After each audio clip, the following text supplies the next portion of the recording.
Hello, and welcome to this evening's Empower Hour. We are pleased to welcome Robin Lunt of Guzman Energy tonight.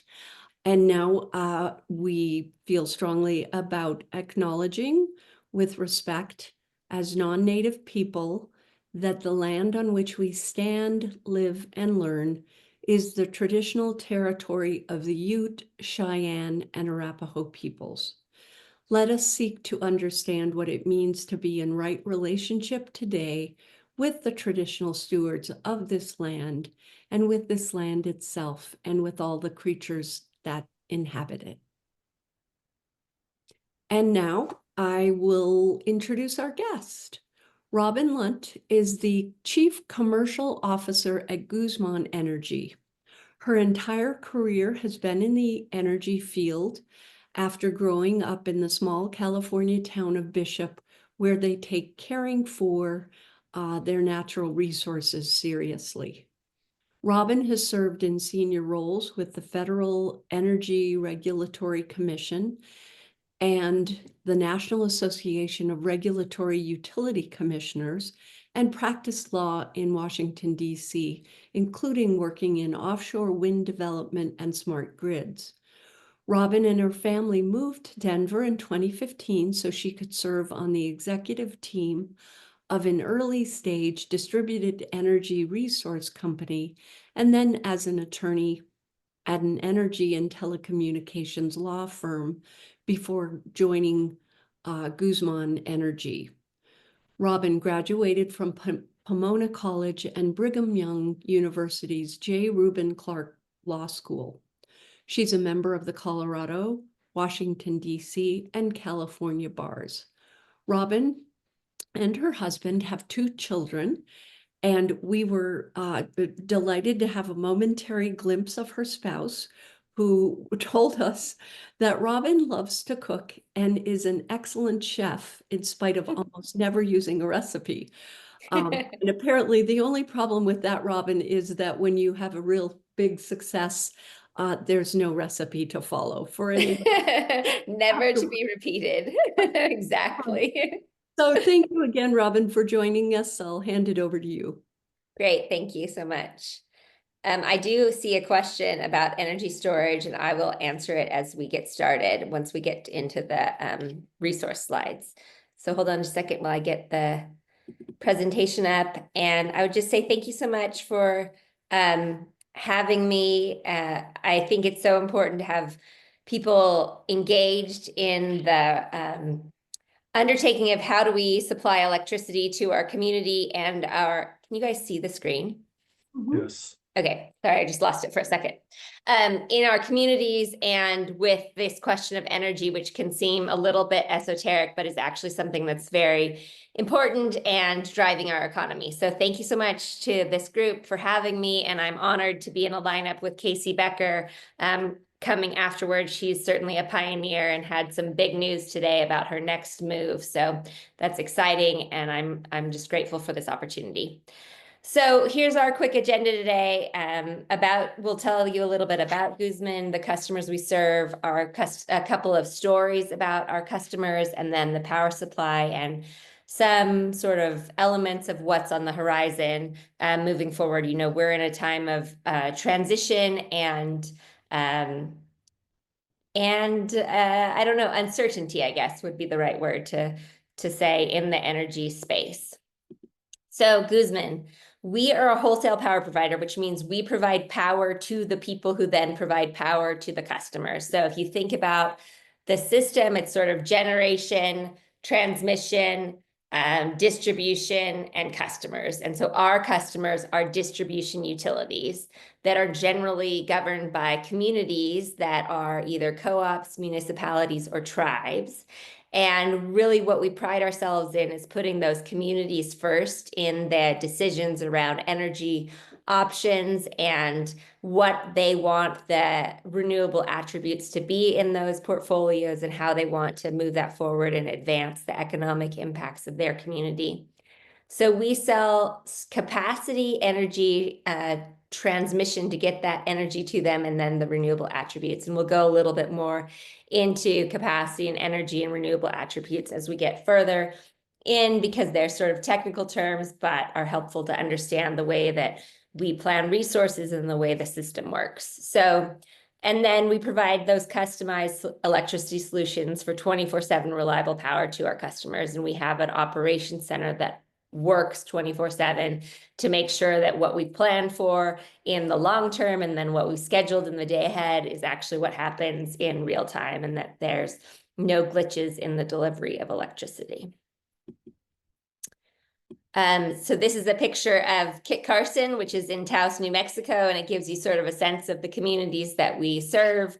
As they mentioned, I grew up in California in a town called Bishop, which is about 10,000 people in the base of the Sierras, in between the Sierras and the White Mountains, and bordering Mammoth Mountain is our ski area, which is 45 minutes away. And so those are the communities we serve are sort of reflective of my hometown, which is rural communities or formerly rural communities that are really looking for local control over the type of power generation they use, and really creating the opportunity for them to have the distributed generation that they want in their communities if that's important to them, or solve that economic solution depending on what it is that they're trying to prioritize and how it is that they want to move forward.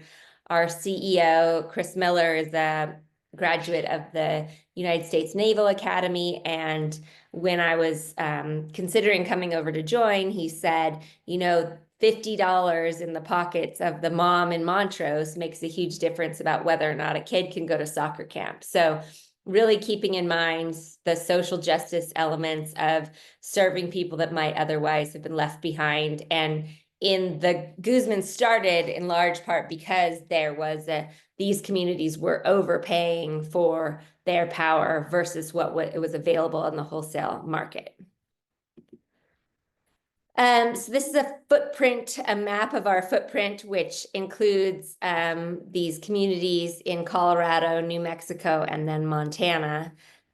You probably are familiar with most of them. And it's important to note here that these entities were, they are independent distribution utilities from the beginning. So unlike some municipal efforts, like the effort that happened in Boulder or discussions that happened in Pueblo, they were not vertically integrated within a utility from the beginning. They already owned their distribution wires. So it was easier for them to swap out their wholesale provider because there was no issue of separating the distribution system from other areas. But as you'll see, the geography of our footprint is vast, and some of it's quite rural, and then some of it is quite urban, with United Power, which is basically greater Denver.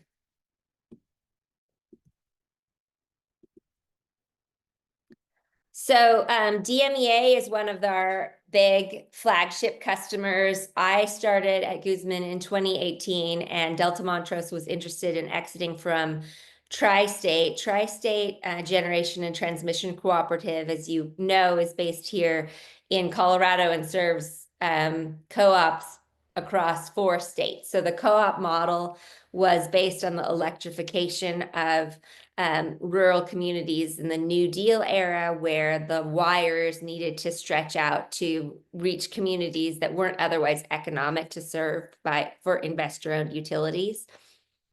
So they gathered together in communities and counties to create distribution utilities. And then in an era when large central station generation was the solution to power supply, they gathered many co-ops together to become members and owners of a G&T. And Tri-State emerged from a conglomeration of other G&Ts that had had different restructuring in their background. And in I don't know, or the early 2000s, I'm not sure the exact date, but Tri-State decided that they wanted to build a new coal plant in Kansas, and they asked all of their co-ops to extend their contracts from 2040 to 2050. And 2 co-ops, DMEA and Kit Carson, said, no, we don't want to finance the development of a new coal plant, and we don't want to extend our contracts. So Kit Carson had been working with Guzman and seeing a lot of success in having local control and generation solutions in their service territory. And so DMEA was looking for a similar path. And they really wanted to stabilize wholesale power costs. There had been just like increasing costs over and over again, and have more control over power supply decisions rather than being just one vote amongst many in the tri-state governance structure. And they also wanted the opportunity to have direct access to local renewable generation projects. So we helped them design a strategy for advancing their path out of tri-state, which involved litigation at the PUC, the Public Utility Commission in Colorado, and then ultimately was settled at around the same time when tri-state had decided to change their jurisdictional oversight and become FERC jurisdictional. So generally, co-ops are not FERC jurisdictional, which is the Federal Energy Regulatory Commission, partly because they're member-owned and regulated, and then partly because they have RUS debt and then the size of them. So Tri-State added a couple of new owners into their ownership structure and became FERC regulated, because they thought that would streamline the process for managing the exits of co-ops. So they exited the G&T, DMEA exited the G&T. There was an exit payment associated with the remaining years on the contract, and then we moved forward to serve them. And the results were a significant lowered cost. They saved about $2.7 million in the first 6 months of their contract, and then they stabilized the power rates for 5 consecutive years, where it was a fixed price that they would be served, and their financial performance, naturally benefited. The power supply purchase is the single largest expense of these distribution utilities. And then we partnered with them to build a local renewable generation, 80 megawatts of a solar project that will be agrivoltaic, including sheep that will be grazing the land that otherwise were leaving the valley to be grazed in other areas. They were keeping the agricultural characteristic of this farmland, and then really just made sure that that local decision-making was at the forefront of everything that we do together and partner with. And they will be taking a portion of that 80 megawatt solar farm directly, and then the rest of it will be folded into our portfolio to serve both them and other customers. So we're super excited about Garnet Mesa, which will come online in the fall. And there's a picture of the groundbreaking earlier this year. The city of Aztec, New Mexico was one of our very first customers. They were also a municipal that was served by another wholesale power provider, and their contract had ended, and they were looking at alternatives, and they had similar goals to stabilize wholesale power costs, increase local power generation, and move forward in a way that could be predictable for their community. Aztec, New Mexico is just south of Durango, Colorado. And they had been taking power from another power supplier and then looking for something that could be more of a partnership that they could design together rather than just being a rate base for another utility. So they partnered with us in 2016. They were one of our very first customers. And as a result had reliable, affordable, price-stable wholesale power. And then we built a 1 megawatt solar facility there in town that we own, and then we'll transfer over the keys of that over to the city of Aztec later this year. And then we serve the balance of their power around that solar production. Grand and Yampa are 2 of the most recent contracts that we have executed, and they had in their contract with Xcel the opportunity to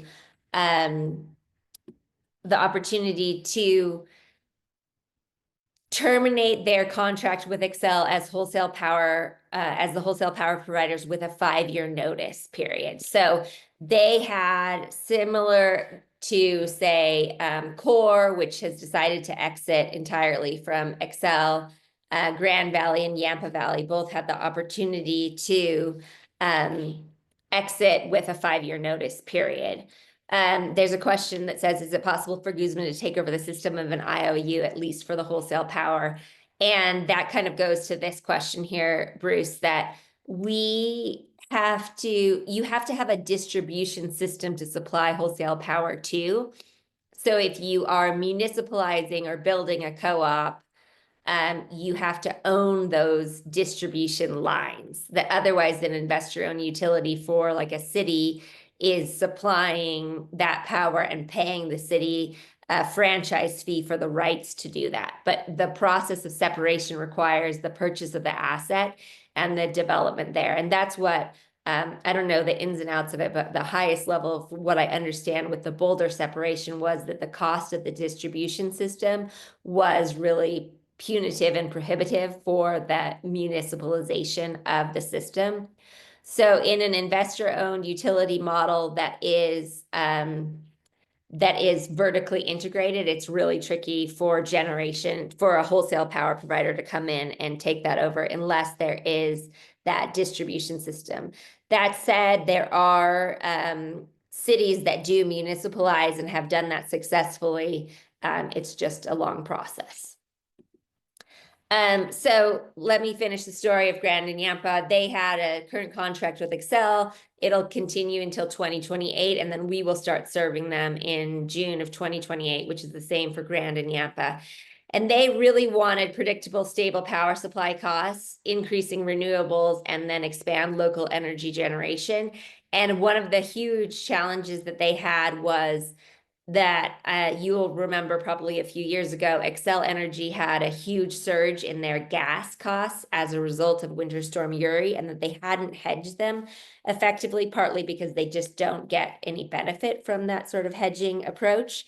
And so they passed along that cost. You might have seen it in your individual bills if you're an Xcel residential customer, and they passed that along significantly to these distribution utilities, which was an unexpected expense that required them to borrow money to pay their utility bills for that month. So that was sort of the final straw. And then the other component is really wanting to have a voice at the table. And, Xcel is very focused on serving their retail customers and balancing their power supply. And so their wholesale power customers of these co-ops wasn't necessarily the priority for Xcel Energy. And so they were looking for an alternative where they'd be a little bit more of a significant player in that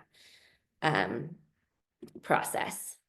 Leslie has a question saying, if we had community choice energy, then we could work with Guzman or others, couldn't we? The devil's in the detail with community choice. That is primarily a retail undertaking. So if you think about the United States and the way that it's designed, there are organized markets and there are vertically integrated utilities. So the eastern parts of the state are organized markets. You have PJM, New York ISO, and then SPP and other areas.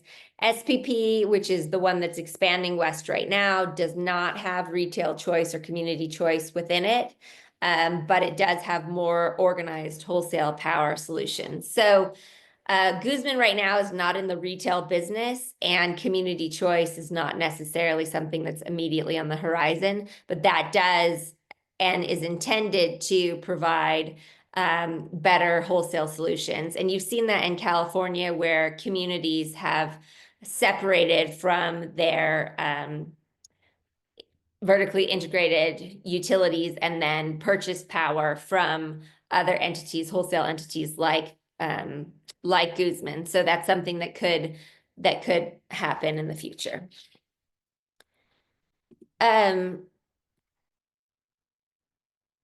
Okay, so this is just a snapshot of sort of the portfolio of resources that we utilize to advance our supply of resources. And then the other thing that's important to think about when you think about Guzman is that we are utilizing all of these resources to move power around the West to make sure that we're supplying capacity, which is the ability to serve energy at any given moment, and then energy, which is the real-time usage of energy at that time. So capacity is in megawatts, and then energy is in megawatt hours. And this goes to sort of the very first question, which RJ was asking about, how do we integrate energy storage solutions? So there's a very small kilowatt level battery in this in DMEA service territory that we've been utilizing alongside a data center, which is a demand response resource. So that's how we've been integrating that into our system. And then the next battery of size to come online will be the shallow basket solar and battery, which is on the Hickory Apache Nation in New Mexico, which is a tribe that we do serve. And so that will be the beginning of that resource. And then we're examining the path to put in a couple of standalone batteries on the western slope, which would provide capacity, and they wouldn't necessarily be linked to resources. The tax code just changed in the Inflation Reduction Act last year to provide that same tax credit in the ITC, the investment tax credit for batteries that are standalone, even if they're not linked to solar. So that's a big part of what we're doing. We see in the market volatility in prices, I would say, and not in a dramatic way, but in a sense of when all of the solar is on in California, there isn't necessarily enough place to absorb them. So that's where batteries are a really important place to sink that energy at a time when they're producing more than what the native load can handle. And similarly, that's true of wind-rich states, which is like the eastern plains of Colorado, and then all of SPP, which is just to the east of us. So batteries will serve a very important role of capturing that energy that's being produced from resources that are without fuel costs, but that need to be used when they're available, when the wind is blowing or when the sun is shining. And that's often when there's other resources that are doing the same thing and there's a glut of that energy in the markets. That's when there will be the opportunity to utilize that and sink it into those batteries. They also provide an important capacity resource because while they're limited, they have, when in their full charge, they have the megawatts times the hours available. So this is kind of a snapshot. You'll see that we have a variety of resources: wind, solar. We have a portion of Comanche coal, which we took from Holy Cross and then built Bronco Wind with them, which we have 100 megawatts share and they have 100 megawatt share. And then there's another 50 that swings from theirs to ours. Depending on the season. We take it in the summer, they take it in the winter because they're winter peaking. And that's something that they would not have been able to do if we hadn't taken and offset that Comanche coal with the broader portfolio and then given them the opportunity to build that Bronco Wind farm together. This is a NextEra project, but that's something that we call an original coal for renewable swap and something that we're really proud of advancing.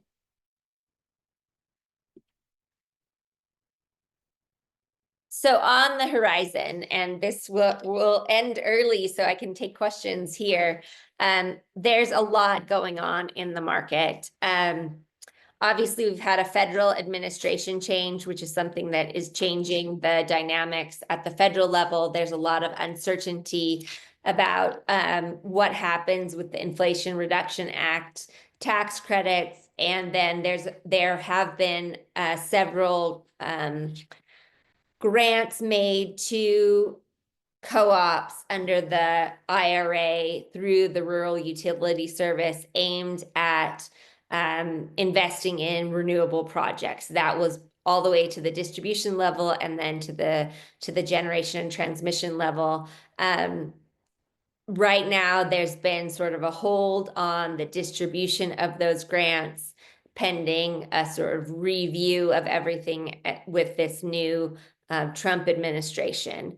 Clean energy planning in Colorado, we are planning for an 80% renewable portfolio in by 2030. That's something that everyone across the board is planning for.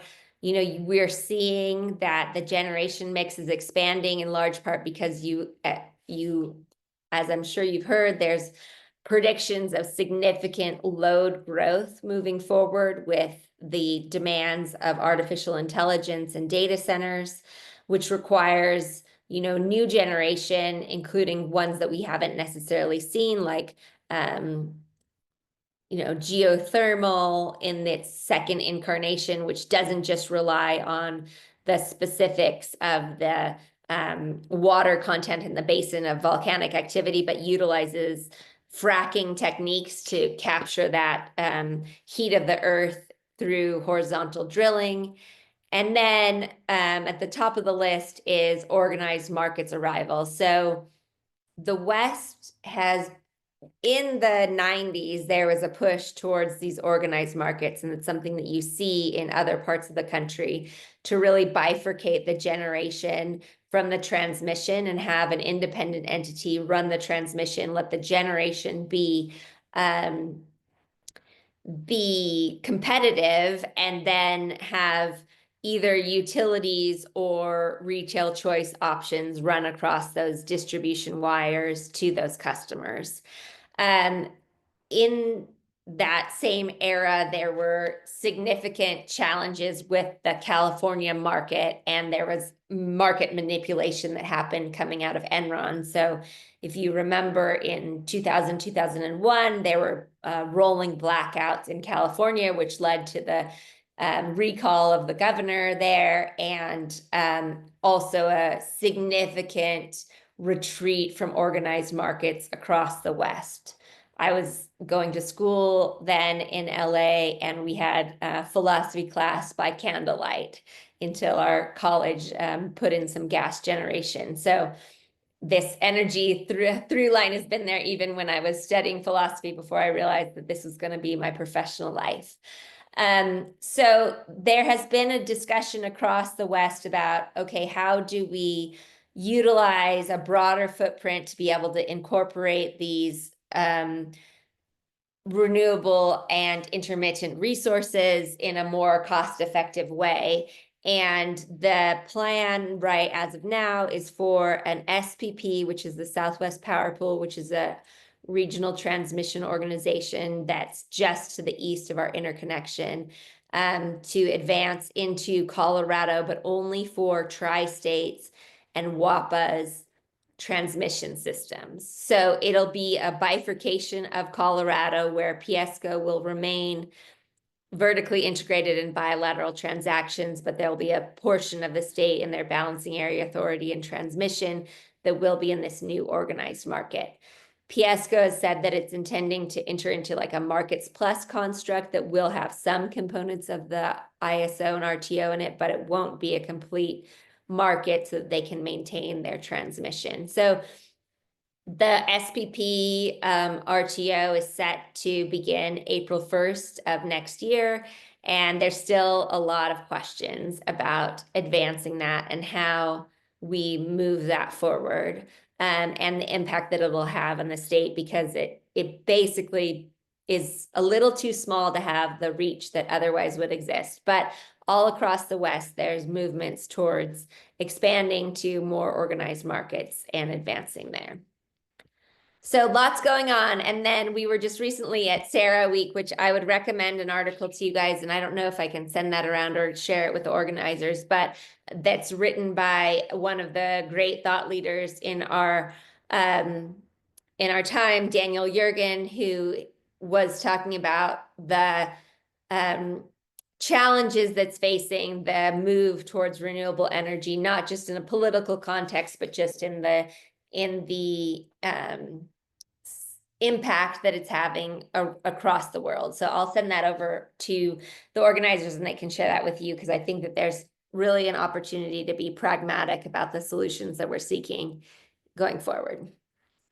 Rick asked, do we have any plans for using virtual power plants on their power supply lines? Virtual power plants are a really important concept, and they mean a bunch of different things to a bunch of different people. So we definitely are exploring sort of energy park solutions for new large loads, or for loads that are interested in having that continuation. And how do you utilize the resources that might otherwise be behind the meter to provide that solution to the customers who are interested in doing that, while still interacting with the wholesale grid to optimize the power supply and make sure that there's resilience and reliability in advancing that. So yes, and there's no immediate VPP right now, except for in this little tiny data center that we're operating in Montrose that has sort of its own battery system, and we send price signals to it about when should it use its battery and when should it take power directly from the grid. Let's see, Bruce, what about working with a sustainable energy utility like in Ann Arbor, Michigan? Would that be possible for Guzman? I don't know anything about them, so maybe I'll take some more information and see. Right now, our model is largely looking at the opportunity to serve distribution utilities. And so if they were a distribution utility or the structure allowed someone to procure wholesale power, then that is something that we would work on. You know, our advancement really is largely in Colorado, New Mexico, and within the West, and then to neighboring markets. So we haven't done anything in Michigan yet. Leslie, we have strong support for community choice in the legislature, but we need a new governor who supports competition and choice. We think this is a distinct possibility. Yeah, there's a lot going on. I won't pontificate on the political climate of Colorado, but apparently there'll be some new announcements coming soon about who's running. So, favorable PTC tax treatment for BESS under the IRA. You spoke to uncertainty earlier. Perhaps that is one of the many uncertainties that arose in January. Yeah, RJ, for sure. Everything is uncertain. I mean, I would say that renewables were absolutely coming down the cost curve and like driving towards just better and better pricing. And then COVID hit and there was significant supply chain uncertainty, which led to a bunch of slowdown in construction and in supply chain and figuring that out. And then tariffs came in and then inflation came in. And so inflation is a huge driver on renewable projects because it's where do investors get returns? And if they can get a same return on a simpler project than renewable energy, then that's where the money flows. So you were seeing increased prices. And then now there's a bunch of questions about tax credits and the advance of that. And nobody really knows what happens with IRA. I can't read the tea leaves on that necessarily, although there is bipartisan support and a lot of rural communities that are benefiting from the tax and other revenues associated with renewable projects. But it's another component that is uncertain. And, you know, I like to say that there's only one person who pays the bills for energy, and that's the end use customer. And so you're seeing more and more of that risk of an uncertainty get pushed towards the buyer in a PPA context. And so there's a lot of dynamics around that that are driving increased uncertainty. Okay, Leslie, current Attorney General and candidate for Colorado governor is a strong proponent of competition. Is Guzman reaching out to the wiser team? And if not, could you?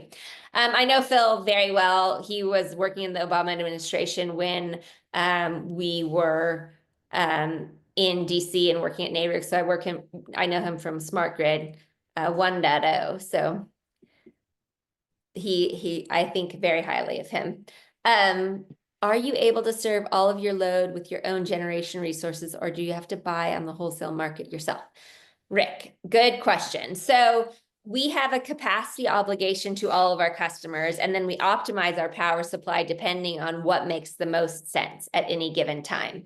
So if you think about the capacity obligation of, say, a gas plant is available and sitting there ready to serve, but you have to turn it on and then burn the fuel to have and incur those variable costs to do that. And so we think of that as kind of a backstop of to the need to serve the load. But when there's opportunities to buy power on the wholesale market that is better renewable components and better pricing, we do that.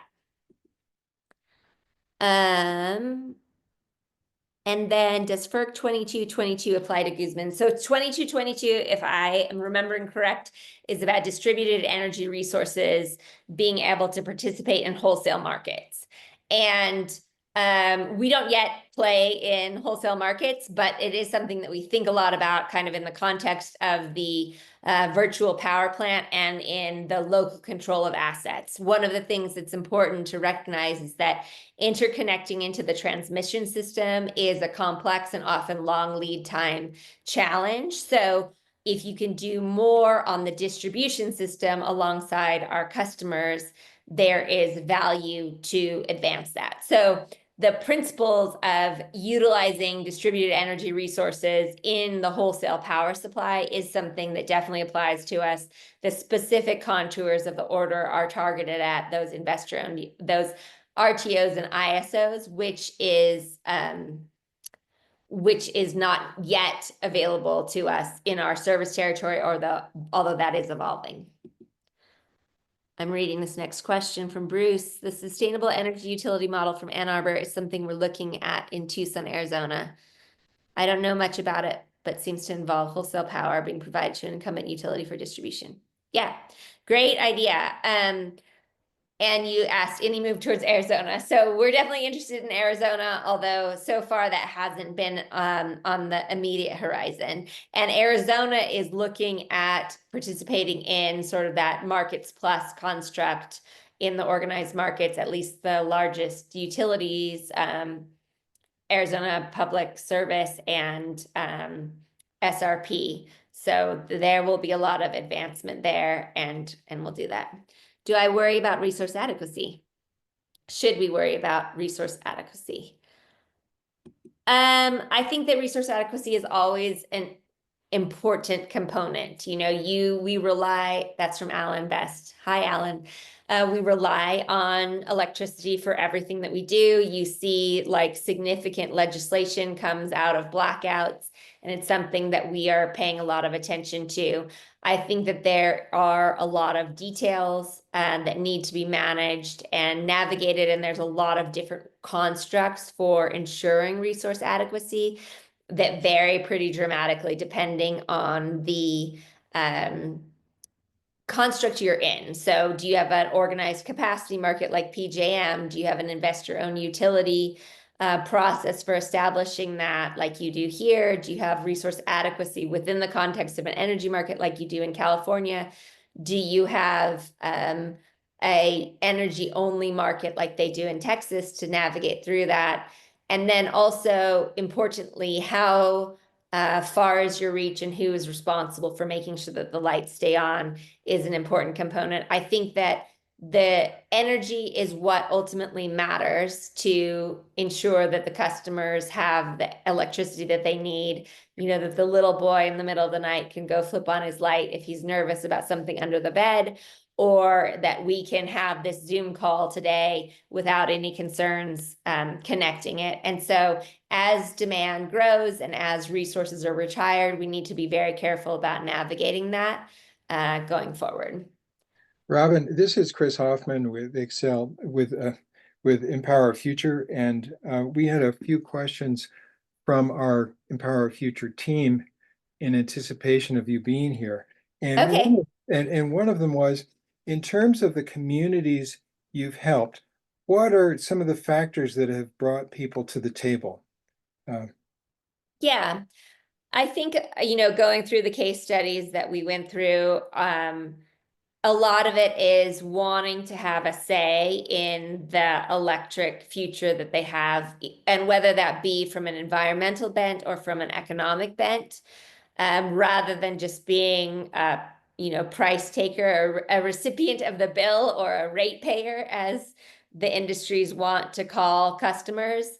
They wanted to be empowered to make decisions around their electricity. And then they also were really interested in having distributed resources. So like we talked about earlier, the original sort of electrification of rural America was targeted largely at that central station generation with long transmission lines that then needed to land in communities.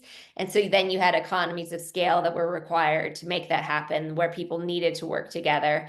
But as there were opportunities to build, drop hydro in DMEA service territory, and then solar resources for Kit Carson and other areas, they wanted to do that and were not getting flexibility in their wholesale power contracts to enable them to do so.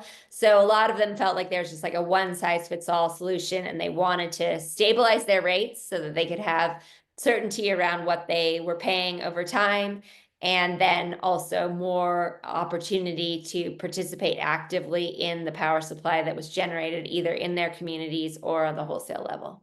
Great, thank you. That's very helpful. Another question that came up from another member of our team was, what legislative or regulatory measures might benefit the people of Colorado related to electricity, of course? Okay, these are good questions. It's a hard, I don't know. I might demur on answering that question. I think that there's a time, like there's a certain level of regulatory certainty that's important going forward, and speed of decision making that's really valuable. You'll see even in Xcel's recent IRP, it's taken, years for them to plan for their procurements and then get approval to do them and then running RFPs. And, the speed and uncertainty that's in the market makes it really difficult for sellers to protect the sorry, I'm laughing at the Dunkelflaute from Bill Althaus, which is, what are your resources when Dunkelflaute, periods of no wind or sun. So I think that it's important for there to be collaboration amongst industry and environmentalists to really create solutions where Colorado can be a pragmatic leader in advancing this energy evolution that's happening in the state. Thank you very much. I'll let you get back to the questions coming in. Okay, From the there's Q&A. just Thank one you. new one, and it surprised me because of the German. So I love that dark calm concept, which is the English version of however you say that in German, which I'm sure I'm massacring. But we have toll agreements, which are gas plants that you can turn on, and then we have the Comanche coal resource that's important. You have energy storage, but that's only 4 hours. And then another huge component that's important to the Guzman portfolio is we've got transmission rights moving in and out of every different sort of market that operates in the West. So if you think about it, we have access in and out of SPP, and then over to the Pacific Northwest, and then Four Corners into California. And so it's not dark and calm everywhere. We've done a ton of statistical analysis about that. And so there's almost always resources that are available to be traded and moved around. But that is the big question about especially 100% renewable portfolio when the storage isn't long enough duration to advance that. Can you, Dan Lubar, can you share a quick summary of the ongoing process between the line-long bulk grid, WAPA, and the RTOs in generation from your partners to the grid that supports your ratepayers, and touch base on the benefits for GE, Guzman Energy, to use new dispatchable resources? Thanks, Robin. Yes. Okay. Where to start here? So there's some it looks like there's another question in the chat too. So in the development of the RTO, all resources will be bid in, and then in the day ahead, and then they will be settled in real time. So instead of a physical power advancement, there will be a like a financial settlement that will cover congestion or the difference between the location of the generation and the location of the load through this process called congestion management. So it's like a huge bid process.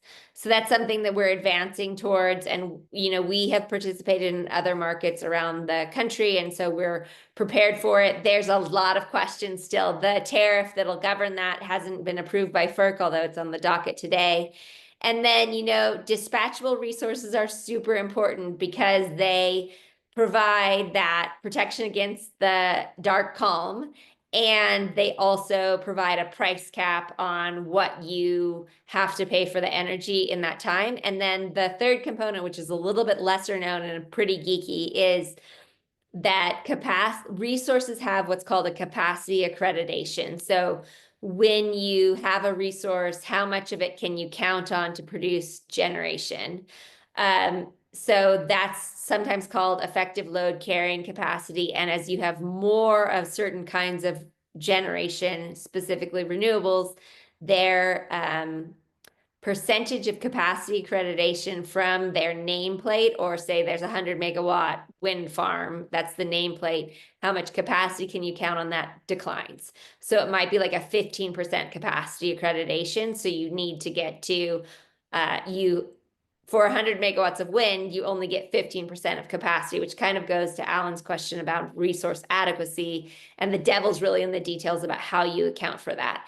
And the other component of that is batteries are, although you'd think that they would not necessarily decline in their capacity accreditation with more of them on, they do, and partly because of the duration of them and the charge. So you see batteries, which might be cost competitive on a kW month, which is the capacity price for batteries and like new gas generation metric, declining dramatically. Like you might have like $12 a kW month for either technology, but then if batteries only have a 50% capacity factor, you're paying $24 a kW month for the same capacity that you would otherwise get out of it.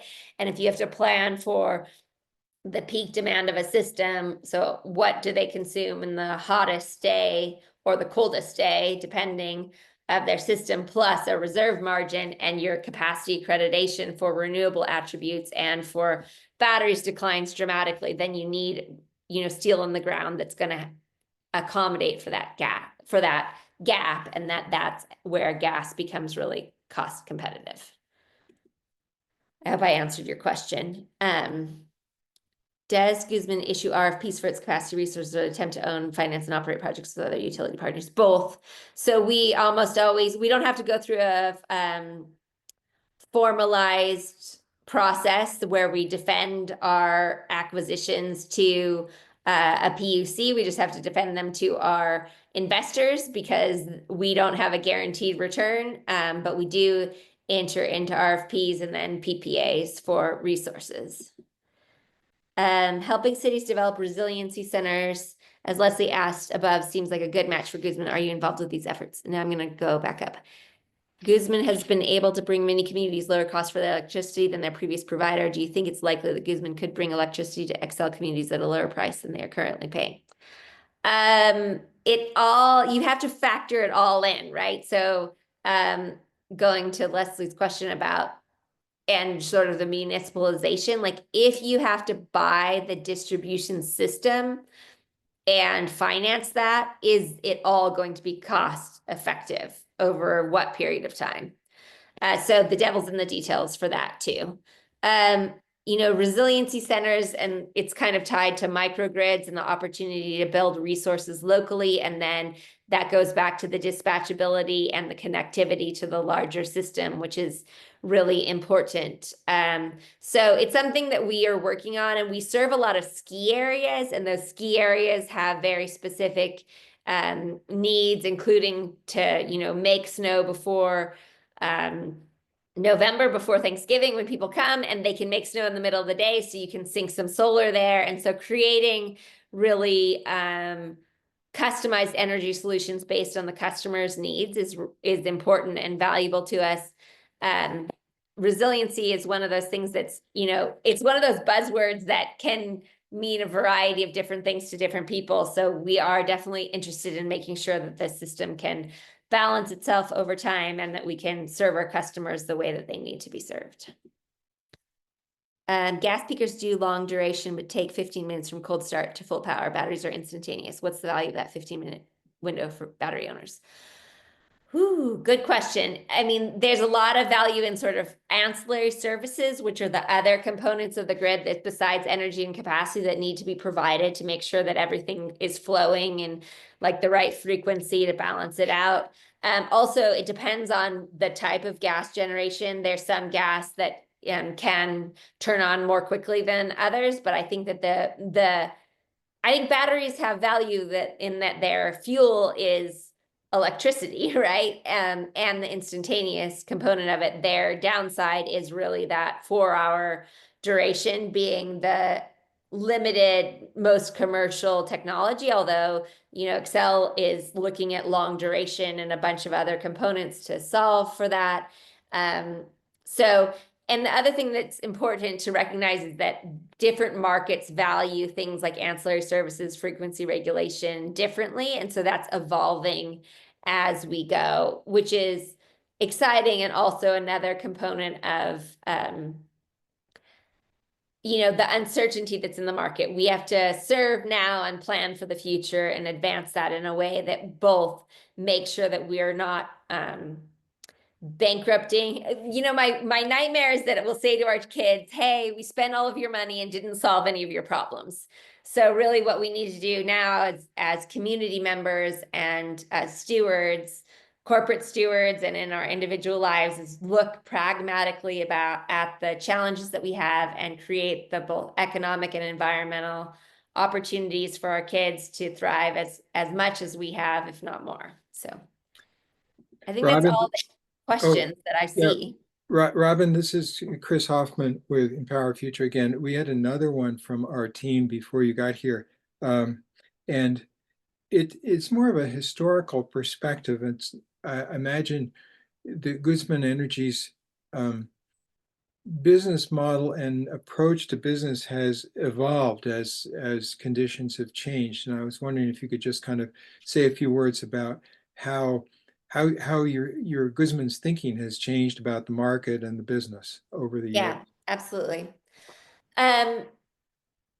I think that we recognize that a platform is the essential component as we have energy evolution. And so we need to create a sort of resilient system which requires reach beyond any one specific resource type so that you're ready for that dark calm and you are also meeting the key requirements.